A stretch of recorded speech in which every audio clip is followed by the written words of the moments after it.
Hey guys, you're watching the Wait, I almost forgot.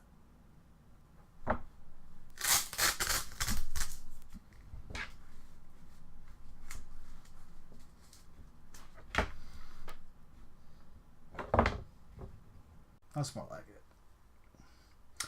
Alright, where was I? Hey everybody, welcome to the Punk Hero Show. You're watching the channel that nobody watches, the Punk Hero Show, and I'm your host, as always, unfortunately for you, Punk Hero. And I want to say something before part 2 of this Gigi and Reggie Bannister interview starts. They say never meet your heroes because you're always going to be disappointed. But I was so pleasantly surprised. Surprised?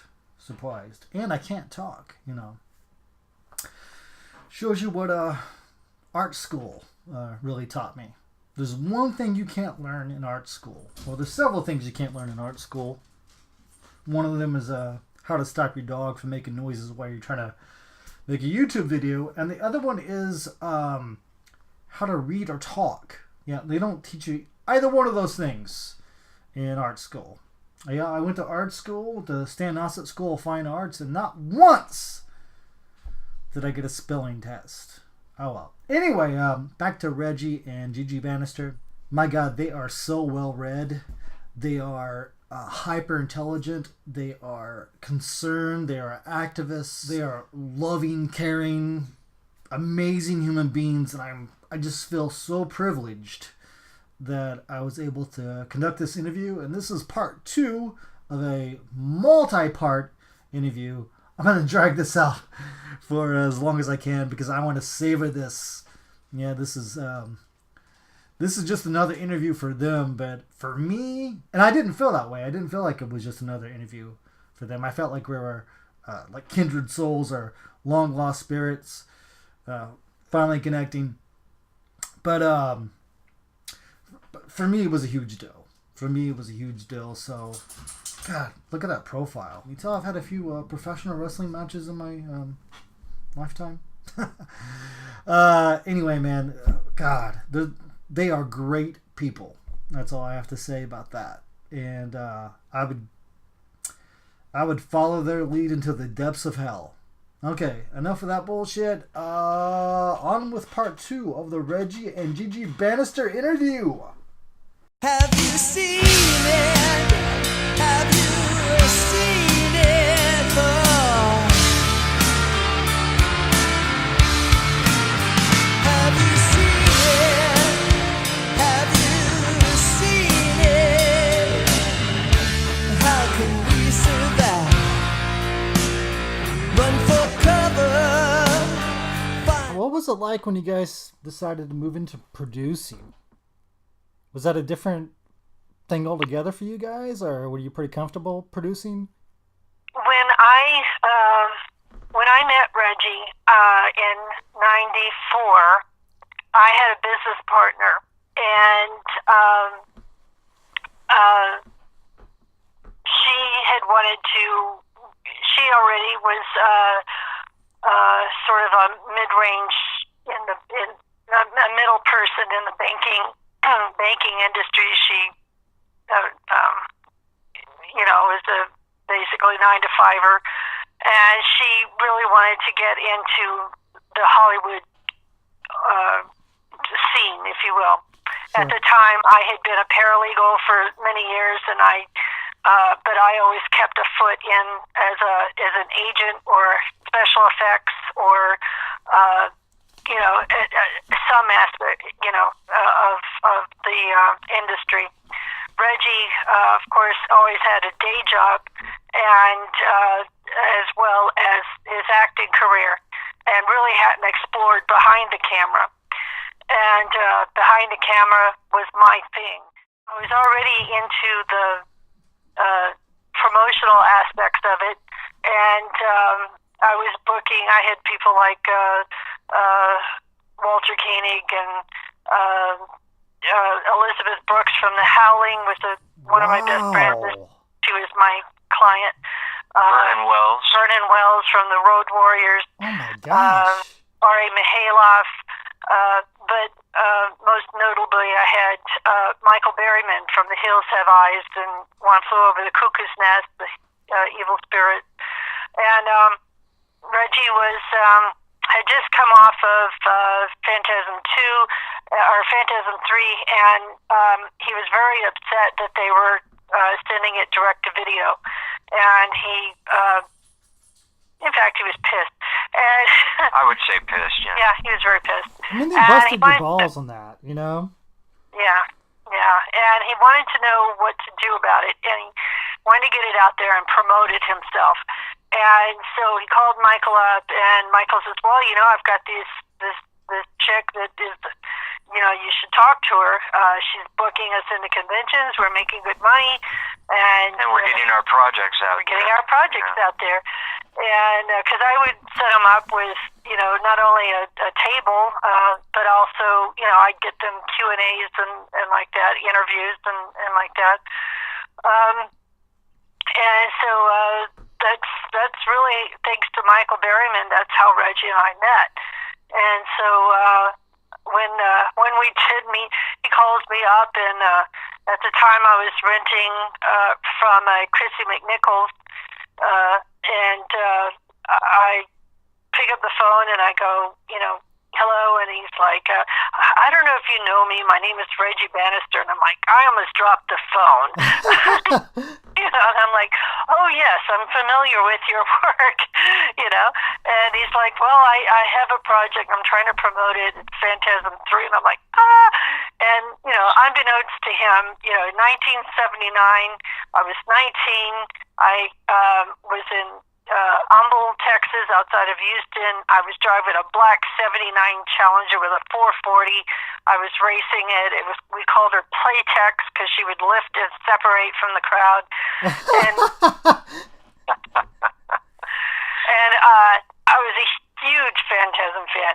And then in 1989, I was working at Universal Studios. My contract had just left or just expired when Phantasm 2 came out. So I had just missed meeting them again. And then Phantasm 3 comes out, and they send it direct to video. And so I thought, well, I'm never going to get to meet these guys. And then he calls me up out of the blue, And so it's sort of like our pathways were just kind of destined to cross. And so he says, well, I've got a screening coming up. Would you like to come? And I'm like, yes. Oh, my God. Yeah, that'd be great. Would you mind if I brought a guest? And so I brought Elizabeth with me. And so we get there, and it's we run into Angus, and he has a cold, so he doesn't want to shake hands. And I'm like, it's the first time anybody's like declined shaking my hand. I'm like, oh, okay. So we'll deal with that. And then, we go and we look for Reggie, and Elizabeth goes, how are we going to find this guy? And I'm like, well, find the largest crowd, and he'll be probably in the middle of it. And sure enough, that's what we did. And, we shake hands, and I feel like he reached in and grabbed my soul, and he thought I had a big stick up my ass. So he spent all his time trying to extract the stick, and I spent all my time, teaching him the ins and outs of real Hollywood business. And he really had no, he's a very personable man, so he really didn't have a clue much about the business of business, other than from booking his own gigs and managing his bands.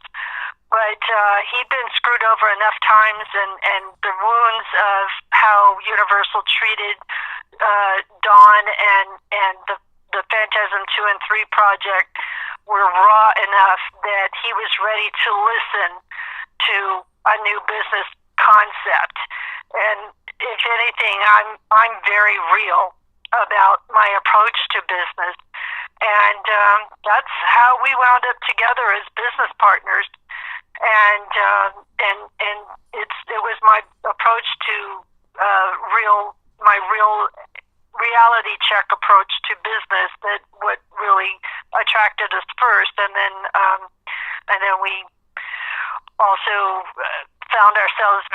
compatible on many levels, and so it just kind of blossomed from there, if you will. Yeah, I mean, you're both kind of free spirits. You're both activists. You We are. You both. We're very passionate about, causes and injustices in the world. We're very, very much humanitarians. Yeah. Well, I mean, James, I grew up in the '60s. I grew up in the '70s, and so we both grew up at periods of time that were pretty volatile, and where young people were speaking out, speaking up, and going, hey, we're mad as hell, and we're not going to take this anymore. Yeah. And so, we really had that in common as well, and that was really great. Everything that's being taken away from us now is what we put into place growing up, and we fought to have those things put into place. We're both veterans. He went to Vietnam. I was in during Grenada, and it's devastating to us to see all of these rights being trampled on, to see, the press being the very first, amendment that our forefathers fought for, and all of our basic rights being undermined again. It's just devastating. It's really heartbreaking. But we're finding our voice again. And there's people fight back against things like dictatorships and leaders that are just menacing.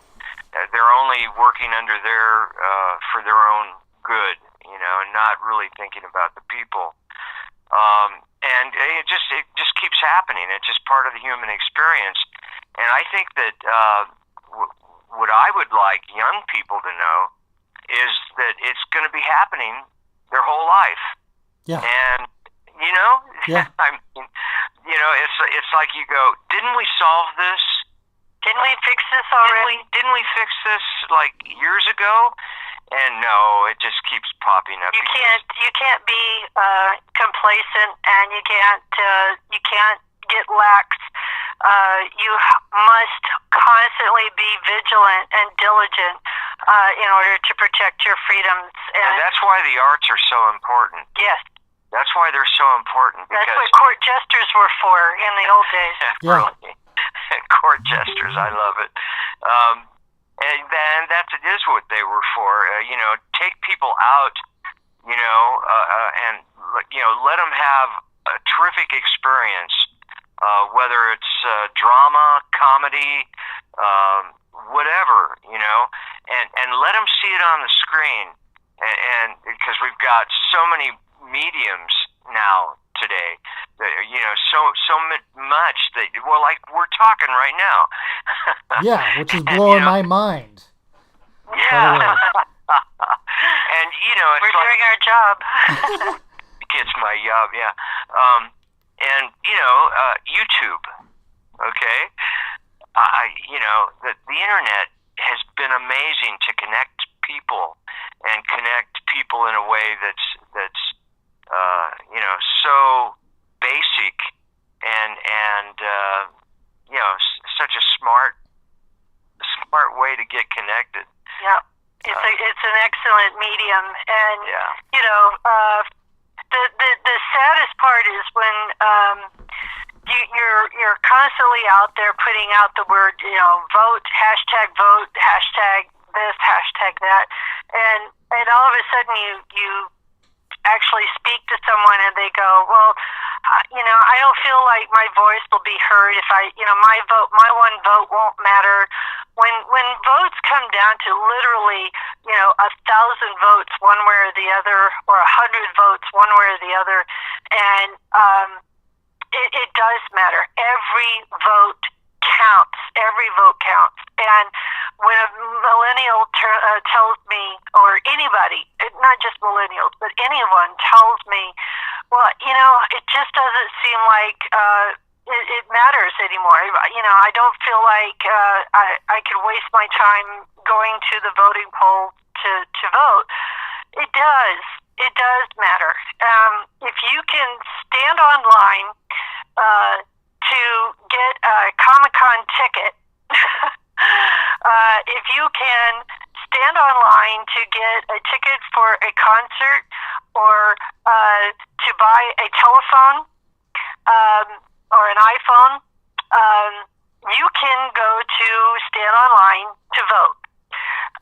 Because let me tell you something, the Comic-Con will come and go. iPhones will change every year, but your vote will, that means your liberty and your freedoms of expression and your basic fundamental rights as a human being here in this country, and that means more than anything tangible. Because Absolutely. those are intangible, inalienable rights. Inalienable rights. Have you seen